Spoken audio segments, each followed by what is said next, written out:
Let me introduce you to my husband's grandmother.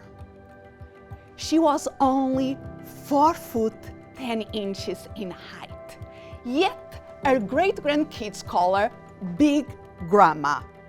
Born in 1905 in Amasya, a region in the northern part of Turkey, close to the Black Sea, she lived through the Armenian genocide of 1915. In a family of 10, only she and her mother survived. Moved to the US in 1923, endured the Great Depression with a young son, and became a widow at 49. Full of energy, with a dynamic personality and a biting sense of humor, on her 100th birthday, surrounded by family and friends, she joked, "I don't know why God is keeping me here, but He seems to have lost my number."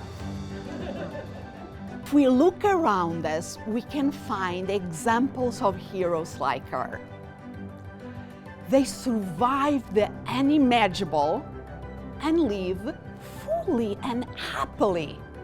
These heroes can be a source of inspiration, and at the same time, they can trigger our inner critic with thoughts like, "Gosh, we have it so much better. Why aren't we happier?" Or, "If they can enjoy life, why can't we?" Maybe you have your own lists of conditions to be happy. If I had more time, then fill the blank. When I finish this project, then.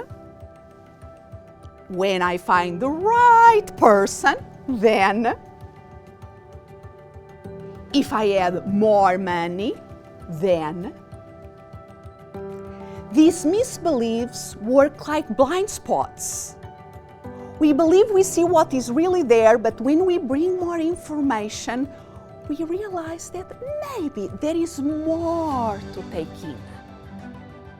And when we become aware, we can see the possibility of choosing happiness at almost every step of the way. Happiness doesn't need to be a goal, it can be a way of being. I decide to stop the when-then cycles. I chose to learn to savor the small, small stuff. Even in the midst of cancer, I decide to make the best of it.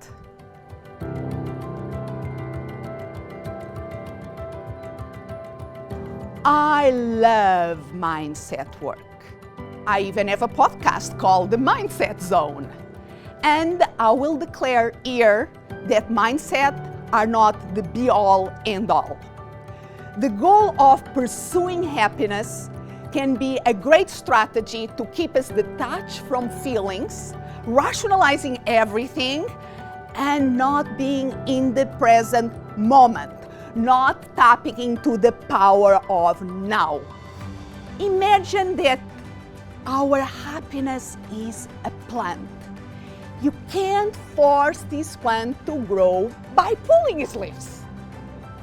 Instead, we can tender the soil, make sure there is good light, enough humidity, increasing the probabilities that this plant will thrive.